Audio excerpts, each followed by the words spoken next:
as always.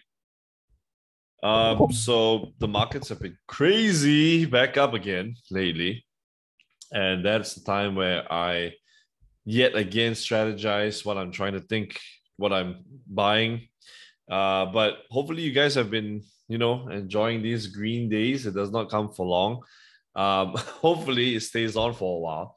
But you guys know the drill. Before I begin, let's if you guys are here, just want to know if you're here. Appreciate if you guys can drop that, smash that like button, smash that heart button.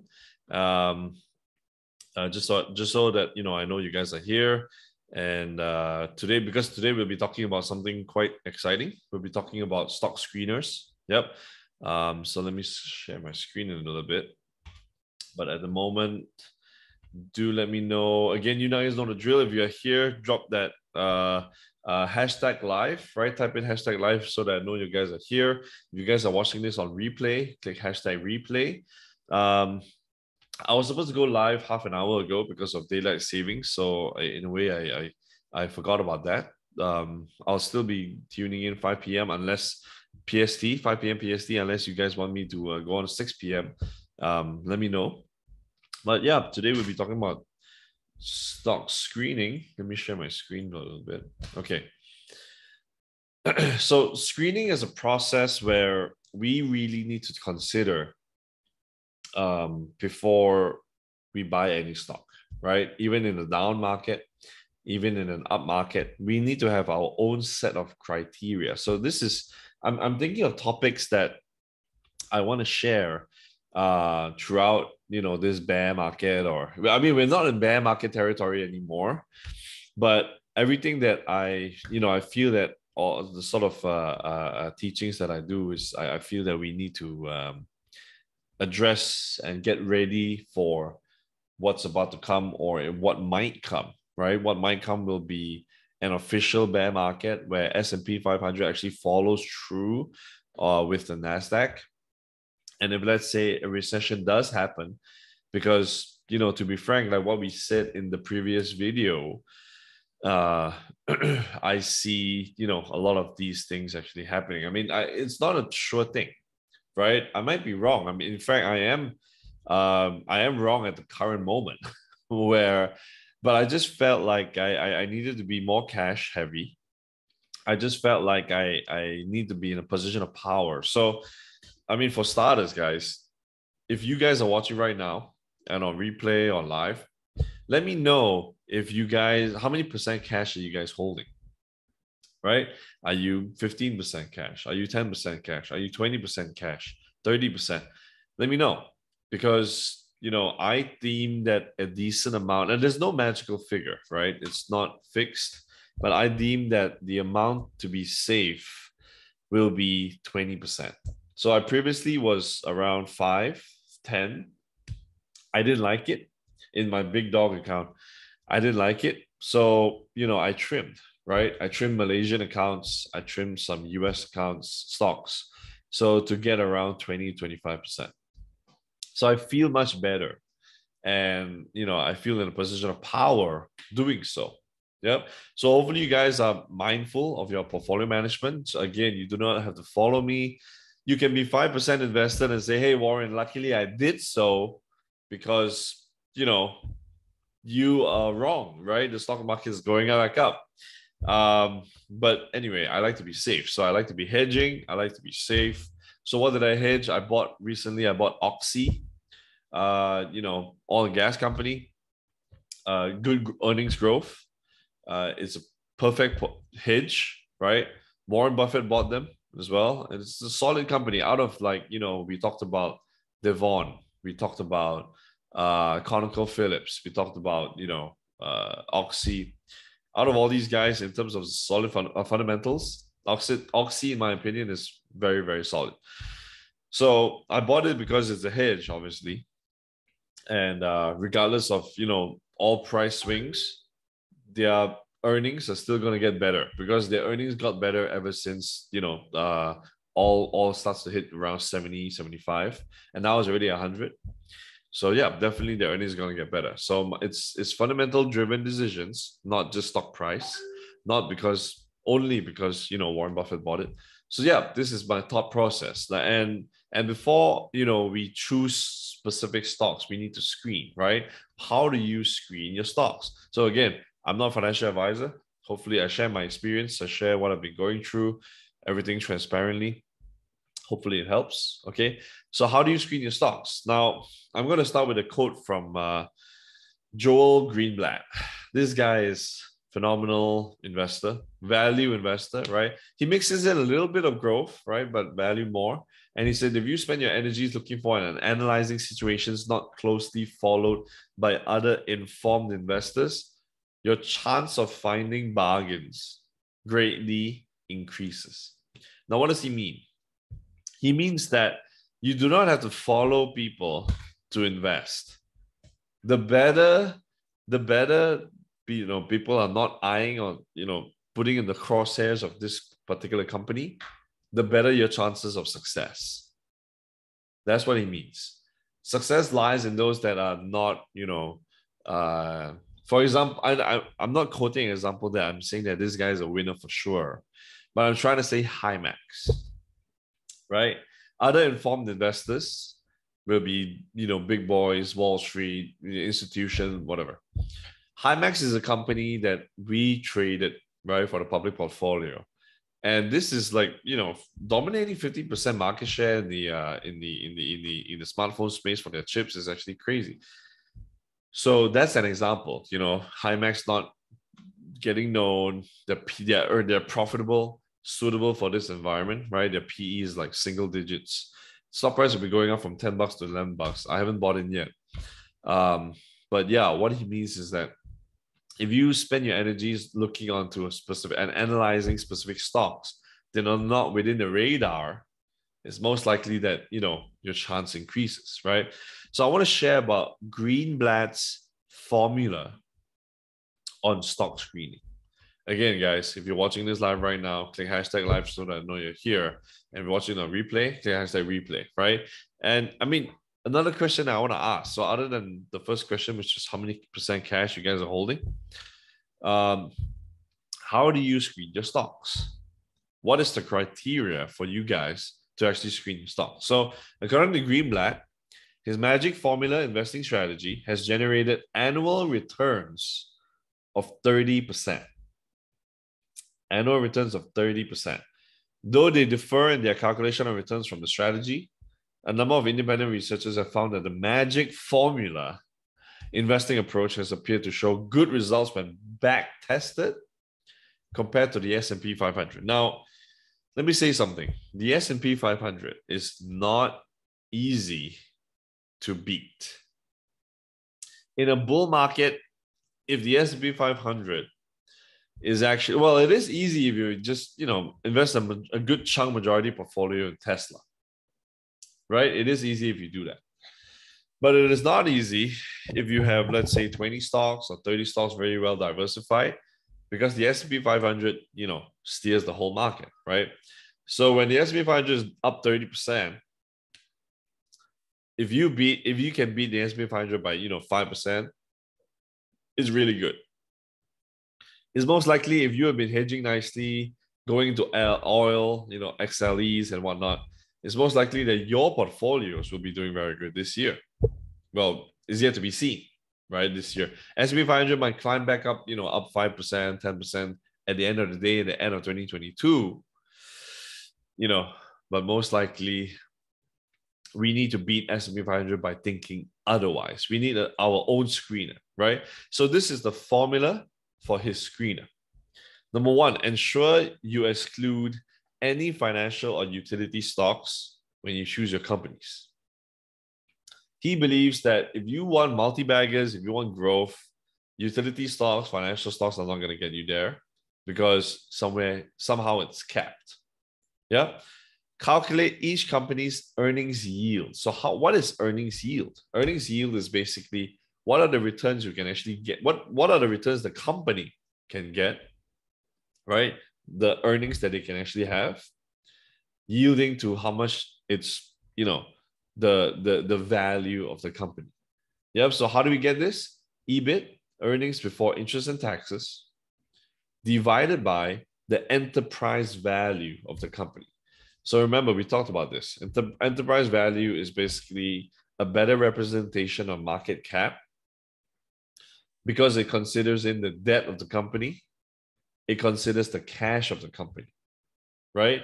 So you take out the debt, you minus the cash, because logically, if you were to acquire a company today, you will consider everything, the debt, the cash.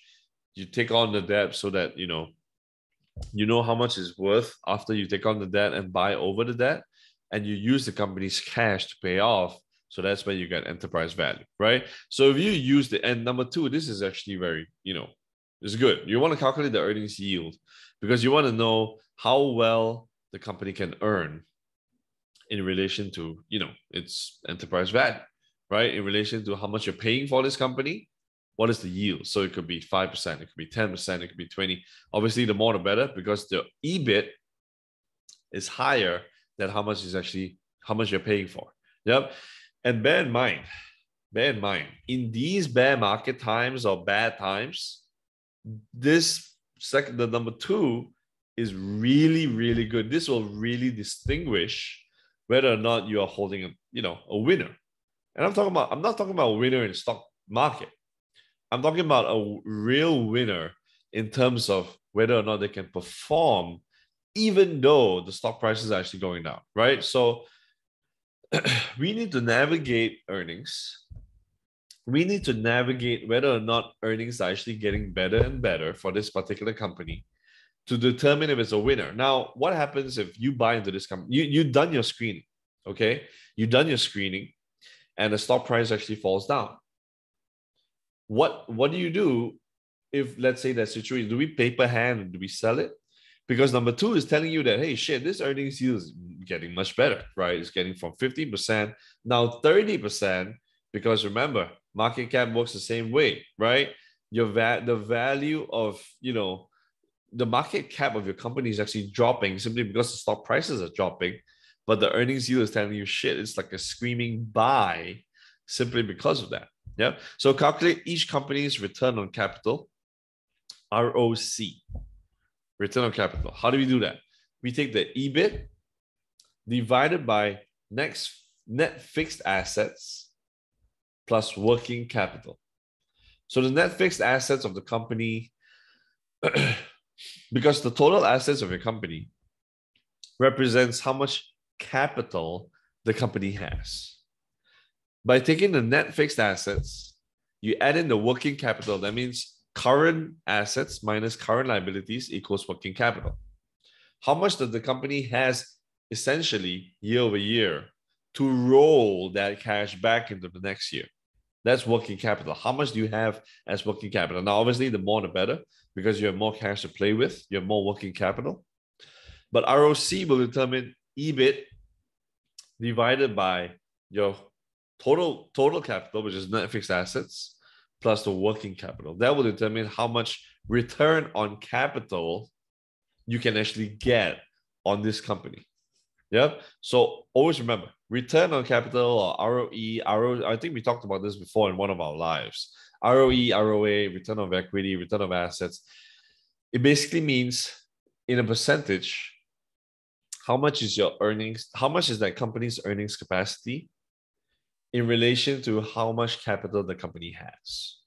Yep. So we always want to be mindful of that simply because we want to know, whether or not it's a profit generating machine, right? How's the earnings?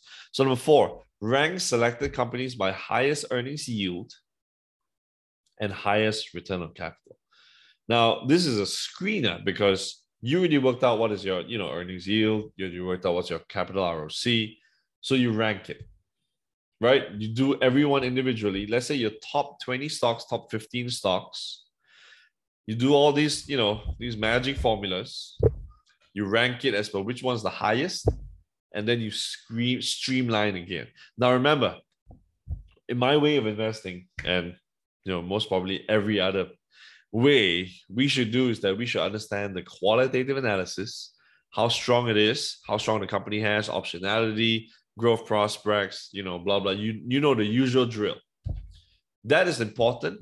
And that is already like stage 1 that would determine how, why these companies are within your top 10 list. That's the first step. The second step, when you jump into numbers, we say, okay, what is the company's earnings yield? But this, in a way, in my opinion, is actually a very good way to do things now, because prices are beaten down, right? Fintech stocks, I don't know, your fintech growth stocks. Well, you can ignore your financials, but fintech is a little different. But what is the earnings yield that is represented, right? Any other company, it could be O&G as well. You could actually do this now without, not to say ignoring the qualitatives, but you can actually do it now, and it makes sense now because the numbers will be popping right in front of your screen. You'll be like, holy shit, this is a good buy because, the EVs have been going down, right? So again, you do that qualitative analysis first, then you do this, right? And then you streamline further before you, click that buy, right? So number 5, buy 2 to 3 positions each month in the top 20 to 30 companies over the course of a year. Now, this is crazy. This is crazy, right? Buy 2 to 3 positions each month in the top 20. So what he means is he doesn't care about market situations. We, in one of the posts I put there, we did a poll, right? We did a poll. What are the 2 stocks that you will choose that is determined as mid growth, right? High growth potential, but mid growth. So Tesla and Google was one of the best picked. Then after that, I posted, okay, if 2 of them were your best picked, what if I changed the question? What if I changed the question to say, okay, what if these were the stocks, what were the stocks that you are going to be willing to DCA on, right? Dollar cost average in a 10-year period. So that makes us think again, like, okay, shit, that's a really good question, because whatever the money savings that we have, if we can save 15%, unless you're a baller, you can save more. We should put in more, into these companies. But on average, every month, it should be a fixed figure. That's how dollar cost averaging works. Because if you put a fixed figure, or if you're biased to put in more during an uptime, more during a downtime, I'm not trying to say, because we never know what's a downtime. The stock might go, down, and you might put in more here, but if it dips, you put in more, it dips. So what does it mean? Wouldn't it be better if we go safe, right? Into equal portions, like, 5 shares here, 5 shares here, 5 shares here. That's dollar cost averaging. Dollar cost averaging will work, of course, if the company actually eventually goes up, simply because of the fundamentals and the growth goes up, right? But imagine if we've been dollar cost averaging here and here, the compounding effects will be massive, right? Massive. Sorry for my handwriting. So yeah, these are things to consider. Now, his style is that we buy 2 or 3 positions each month out of your top 20 that you have been screening over the course of the year. So you save your money, you choose 2 or 3 out of the 20 because you've already done, the level of screening that we have done, stress test, has already been very, very sufficient. So what we do, we buy 2 to 3, we compound it, and we maximize. We maximize the gains because these are earnings, earnings potential, right? Earning growth momentum is there, earnings growth potential is there. So repeat the process each year for a minimum of 5 to 10 years or more. When we do qualitative analysis, we already determine how long we want to hold this company for. Yep, we already determine optionality, their growth potential, whether or not it's sexy product market fit. That's stage 1. Stage 2 comes to the numbers, their performance. Okay, great. It can be doing well. Let's pile on more, every month. We do that for a period of 5 to 10 years. We will see our net worth, boom. No question. Because these are probably winners. High quality growth stocks are high quality stocks. We've been piling more onto them. The compounding effect is crazy.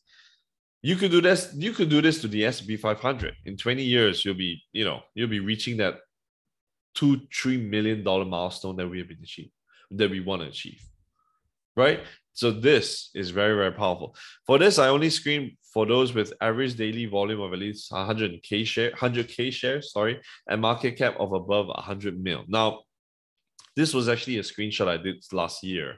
And, don't follow this. These are actually Malaysian stocks. Okay, don't follow this. But this comes into the screening, earnings yield, right? EBIT, EV, magic formula rank, ROC employed 57%. So this is, please don't buy these companies, right? But I'm just saying, right, this is the PE, the market cap. This is what I mean by screening your top 20, right? So if you deem that you like the top 3 of this, then, go crazy and add on more and more because their earnings yield is important. Now, the earnings yield is important. We just have to know by the qualitative analysis. So there's one thing that, that I think that this is missing is the qualitative side, because the qualitative side, other than the numbers, will determine whether or not their earnings has momentum. Now, if you don't know any of these companies, right, like 7-Eleven, we know earnings yield is 1%, their ROC is high, but what is the growth potential that this guy, can have? So in a way, qualitative makes so much sense. And if we were to rank it formula-wise, obviously 7-Eleven doesn't, pull through, but Gagasan, they deserve to be number 1. But what I'm trying to say is, if we do our qualitative analysis, we'll determine that this earnings yield, and the key is whether or not it can last. Yep, whether or not it can last forever or, 5 years down the road, whether ROC can last. So that's something where numbers that don't actually tell you, right? You can look at history also just to be backing up your thesis. But essentially, end of the day, these are things that we use to actually screen so that, whether or not they deserve to be part of your, your screening process, right? So again, I hope you guys got some value out of this. Again, please appreciate it. If you guys drop that smash that like button, smash that heart button. These are the screeners that we personally use. Obviously, it depends on scenario. Depends on a different scenario basis. Qualitative leads, qualitative over quantitative, in my opinion. But this will streamline very well, especially these times right now. It'll be like screaming buys because the earnings yield are strong, ROC is strong. The earnings in relation to the value that they are, discount that they're trading at in the market is strong. So yeah, appreciate if you guys drop that comment, #live. You're watching this live. If you're watching a replay, #replay. I'll see. Let me know if you guys, want any topic for me to share. I'll just be talking about, or any company that you want me to research on. Let me know, and I'll see you guys in the next one next week. Thank you.